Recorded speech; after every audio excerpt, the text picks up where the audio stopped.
জয় মা মঙ্গলচণ্ডী, জয় শিবশম্ভু। নমস্কার দর্শক বন্ধুরা, আজ জ্যৈষ্ঠ মাসের সর্বশেষ জয় মঙ্গলবার ব্রত শ্রবণ করুন। জ্যৈষ্ঠ মাসে মঙ্গলবারের জয় মঙ্গলচণ্ডী ব্রত কথা ও পাঁচালী। ব্রতকথা ও পাঁচালী শোনার সময় অবশ্যই হাতে 3 গাছা দূর্বা ও ফুল নিয়ে ব্রতকথা শুনতে হবে এবং ব্রতকথা শেষ হলে তবে ব্রতী জল পান করবে। সোনার মঙ্গলচণ্ডী রূপোর বালা, কেন মা মঙ্গলচণ্ডী এত বেলা? হাসতে খেলতে, পাটে শাড়ি পরতে, সোনার দোলায় দুলতে, শাঁখা শাড়ি পরতে, তেল হলুদ মাখতে, আঘাট ঘাট করতে, আপদ পথ করতে, অরাজকের রাজ্য দিতে, আইবুড়োর বিয়ে দিতে, হা পুতির পুত দিতে, নির্ধনের ধন দিতে, চোরের বন্ধন ঘুচাতে, কানার চক্ষু দিতে, অন্ধের নাড়ি দিতে, তাই এত বেলা। এ ব্রতের পেছনে ব্রতকথাটি এইরূপ। শিবের বাড়ি কৈলাস পর্বতে, আকাশ থেকে যেন কোটি কোটি চাঁদের আলো ঝরে পড়ছে সেখানে। গন্ধর্ব, কিন্নর, যক্ষ ও বিদ্যাধরদের গানে কৈলাস শিবলোক পরিপূর্ণ হয়ে আছে। এমনি একটা দিনে মা ভগবতী পদ্মার সঙ্গে বসে গল্প করছিলেন। এমন সময় হঠাৎ তার মনে এলো যে মর্তে তার পুজোর প্রচলন হওয়া দরকার, তার ব্যবস্থা করতে হবে। এই কথা শুনে পদ্মার খুব ভাবনা হলো। সে ভাবতে লাগলো কেমন করে মর্তে মায়ের পুজোর ব্যবস্থা হতে পারে। পদ্মার এই ভাব দেখে মা বললেন যে এর জন্য কারুকে ভাবতে হবে না, তিনি নিজেই তার পুজোর ব্যবস্থা করবেন। আর মা করলেনও তাই। মায়া করি ধরে মাতা জরাতির বেশ, হাতে লাঠি, কাঁধে ঝুলি, উড়ি পরে কেশ। এমনই এক বুড়ি ব্রাহ্মণীর বেশ ধরে মা চললেন মর্তলোকে। এই বেশে মা উজানি নগরে এসে উপস্থিত হলেন। সে দেশে এক সদাগর ও এক বেনে বাস করতেন। সদাগরের 7 ছেলে ছিল আর বেনের ছিল 7 মেয়ে। একদিন মা মঙ্গলচণ্ডী এক বুড়ি বামনির বেশ ধরে প্রথমে বেনের বাড়ি গেলেন। গিয়ে বললেন, ও মা, 2টি ভিক্ষে দাও গো। বেনে বউ তাড়াতাড়ি ভিক্ষের থালা সাজিয়ে ভিক্ষে দিতে এলে বামনি জিজ্ঞেস করলেন, তোমার কয় ছেলে, কয় মেয়ে মা? বেনে বউ বললেন, আমার 7 মেয়ে মা, কোনো ছেলে নেই। বামনি তখন বললেন, আমি ছেলে 8 কুড়োর মুখ দেখি না আর মেয়ে 8 কুড়োর ভিক্ষে নি না। এই বলে যেই উনি চলে যাবার জন্য প্রস্তুত হলেন, অমনি বেনে বউ কেঁদে তার পায়ে পড়ে বললেন, যাতে ছেলে হয় তার একটা উপায় করো মা। বামনি তাকে একটা ফুল দিয়ে বললেন, এই ফুল ধুয়ে জল খেলে তোমার ছেলে হবে, তার নাম রেখো জয়দেব। এই বলে বামনি চলে গেলেন। এবার সেই বামনি সদাগরের বাড়ি গেলেন। গিয়ে একইভাবে বললেন, ও মা, 2টি ভিক্ষে দাও গো। সদাগর বউ এই আওয়াজ শুনে একইভাবে ভিক্ষের থালা সাজিয়ে ভিক্ষে দিতে ছুটে বামনির কাছে এলেন। তখন বামনি তাকেও জিজ্ঞেস করলেন, তোমার কয় ছেলে, কয় মেয়ে মা?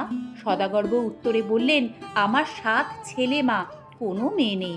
বামনি তখন বললেন, আমি মেয়ে 8 কুড়োর মুখ দেখি না আর ছেলে 8 কুড়োর ভিক্ষে নি না। এই বলে যেই উনি চলে যাবার জন্য প্রস্তুত হলেন, অমনি সদাগর বউ কেঁদে মায়ের পায়ে পড়ে বললেন, যাতে মেয়ে হয় তার একটা উপায় করো মা। বামনি একটি ফুল দিয়ে বললেন, এই ফুল ধুয়ে জল খেলে তোমার মেয়ে হবে, তার নাম রেখো জয়াবতী। এই বলে বামনি সেখান থেকে চলে গেলেন। কালক্রমে মায়ের কথা মতো 2 বউই পোয়াতি হলো। বামনির কথা অনুযায়ী তারা তাদের ছেলেমেয়েদের নাম রাখলো যথাক্রমে জয়দেব ও জয়াবতী। জয়দেব ও জয়াবতী ক্রমে বড় হলো। একদিন যখন জয়াবতী মা মঙ্গলচণ্ডীর পুজো করছিলেন, তখন জয়দেবের পায়রা উড়ে এসে জয়াবতীর কোলে বসল।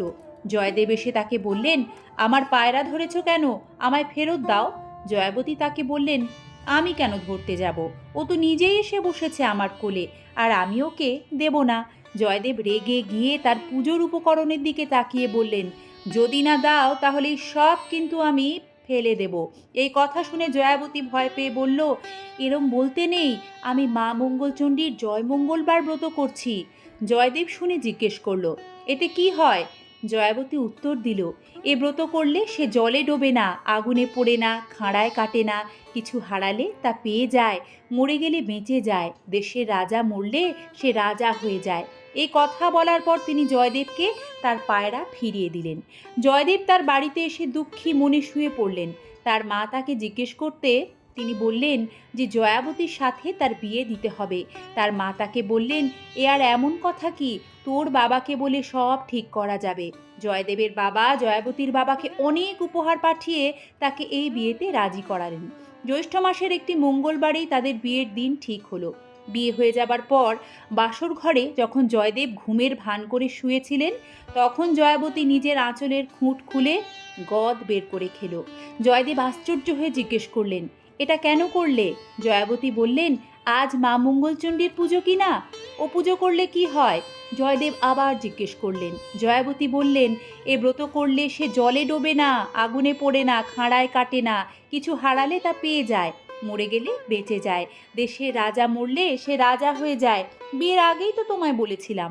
পরদিন সকালে 7 ডিঙা নানা ধনে পূর্ণ করে জয়াবতীর বাড়ি থেকে সবাই রওনা দিল। অনেক দূর যখন সমুদ্রের চারদিকে শুধুই জল, তখন জয়দেব জয়াবতীকে ডেকে বললেন, দেখো এখানে জলদস্যুর বড় ভয়, তুমি গয়নাগাটি সব খুলে ফেলো। সমস্ত গয়নাগাটি খুলে নিয়ে জয়দেব নিজেই একটা পুঁটুলি করে সমুদ্রের জলে ফেলে দিলেন। ফেলে দিতেই একটা বোয়াল মাছ সেই পুঁটুলি গিলে ফেলল। তারপর যখন জয়দেবের বাড়ি বরকনে এলো, পাড়ার সবাই তাদের বরণ করে তুলতে গিয়ে দেখলো বউয়ের গায়ে একটাও গয়না নেই। তারা নিজেদের মধ্যেই বলল, এ বাবা, মেয়েকে গয়নাগাটি কিছুই দেয়নি। জয়দেবের কানে এই কথা যেতেই তিনি সবাইকে চুপ করিয়ে দিলেন। জয়দেবের বোনেরা জয়দেবের এই ব্যবহার দেখে বললেন, শ্বশুরবাড়ির ওপর কি টান দাদার। এরপর যখন বউ ভাতের সময় এলো, তখন এক সমস্যা উপস্থিত হলো। কোনো জলাশয়ে নাকি মাছ পাওয়া যাচ্ছিল না। জেলেরা বারবার খালি হাতেই ফিরে আসছিল। এই কথা শুনে জয়াবতী তাদের সমুদ্রে জাল ফেলতে বললেন। জেলেরা সেই কথা মতো সমুদ্রে জাল ফেলে ওই রাঘব বোয়াল মাছটাকেই ধরল। কিন্তু মাছটা ধরা পড়লেও এত বড় হওয়ায় কেউ সেটা কুটতে পারছিল না। শেষে জয়াবতী বলল, আমি মাছ কুটব। শুনে সকলে হেসে উঠল। কিন্তু জয়াবতী মা মঙ্গলচণ্ডীকে স্মরণ করে মাছ কুটতে গেলেন। যেই না বটির গায়ে মাছ ঠেকালেন, অমনি মায়ের দয়ায় মাছ কেটে টুকরো টুকরো হয়ে গেল, আর সেই গয়নার পুটুলি তার কোলে এসে পড়ল। তারপর যখন জয়াবতী সেই গয়নাগাটি পরে বেরিয়ে এলেন, সবাই তাকে দেখে অবাক হয়ে গেল। জয়দেব সেই গহনা ফিরে পেতে মনে মনে ভাবলেন যে সত্যি তো হারানো জিনিস ফিরে এলো। এরপর রান্না করার কথা এলে জয়দেব বললেন, জয়াবতী সব রান্না করবে। জয়াবতী তখন মা মঙ্গলচণ্ডীকে স্মরণ করে রান্না করতে গেলেন। সবাই তার রান্না খেয়ে ধন্যি ধন্যি করল। এরপর তাদের যথাসময়ে একটি ছেলে হলো। একদিন ছেলেকে শুইয়ে জয়াবতী কাজ করতে গেছেন। জয়দেব এসে ছেলেকে নিয়ে গিয়ে কুমোরের পোয়ানে ফেলে দিয়ে এলেন। সেই দিন মা মঙ্গলচণ্ডীর দয়ায় কুমোরের পোয়ানে উনুন জ্বলল না। মা মঙ্গলচণ্ডী এসে তার ব্রতদাসী জয়াবতীর ছেলেকে জয়াবতীর কোলে দিয়ে এলেন। আর একদিন জয়দেব ছেলেকে নিয়ে পুকুরে সিঁড়ির তলায় ঘাড় গুঁজে পুঁতে দিয়ে এলেন। মা মঙ্গলচণ্ডী আবারও তাদের ছেলেকে বাঁচিয়ে জয়াবতীর কোলে দিয়ে এলেন। একদিন জয়াবতী ছেলেকে শুইয়ে রেখে কাজ করতে গেলেন।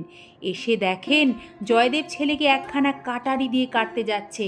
জয়াবতী দেখেই ছুটে এসে চেঁচিয়ে বললেন, তোমার এখনো বিশ্বাস হলো না? জয়দেব তখন হাত থেকে কাটারি ফেলে বললেন, হ্যাঁ, এইবার আমার বিশ্বাস হয়েছে। তারপর জয়াবতীর আরও অনেক ছেলেমেয়ে হলো। জয়দেব এবং জয়াবতী মা মঙ্গলচণ্ডীর দয়ায় সুখে ঘরকন্যা করতে লাগলেন। তারা তাদের সমস্ত ছেলেমেয়েদের এই ব্রতের কথা বলে প্রচার করতে বললেন। ধীরে ধীরে এভাবেই জয় মঙ্গলবার ব্রত দিকে দিকে সবার মধ্যে প্রচার পেল। এ ব্রতের ফল কি? জয় জয় মা মঙ্গলচণ্ডী, তোমার চরণে পড়ি আমি অঞ্জলি। আমার স্বামী পুত্রের মঙ্গল করো, সংসারের যত বিপদ হরো। হারালে পাই, জলে না ডোবে, আগুনে না পড়ে, মরলে বাঁচে। জয় মঙ্গলচণ্ডী মায়ের জয়। ওং সর্বমঙ্গল মঙ্গলে শিবে সর্বার্থ সাধিকে শরণ্যে ত্র্যম্বকে গৌরী নারায়ণী নমস্তুতে। সৃষ্টিস্থিতি বিনাশানং শক্তিভূতে সনাতনী গুণাশ্রয় গুণময়ী নারায়ণী নমস্তুতে। জয় মা মঙ্গলচণ্ডী, সকলের মঙ্গল করো মা। আপনাদের ধন্যবাদ সম্পূর্ণ ব্রতকথাটি ভক্তি ও নিষ্ঠার সাথে শ্রবণ করার জন্য। সকলে ভালো থাকবেন। আজ এ পর্যন্তই। আবারও দেখা হবে নতুন কোনো সনাতনী বার্তার সাথে আগামী পর্বে। ধন্যবাদ। নমস্কার।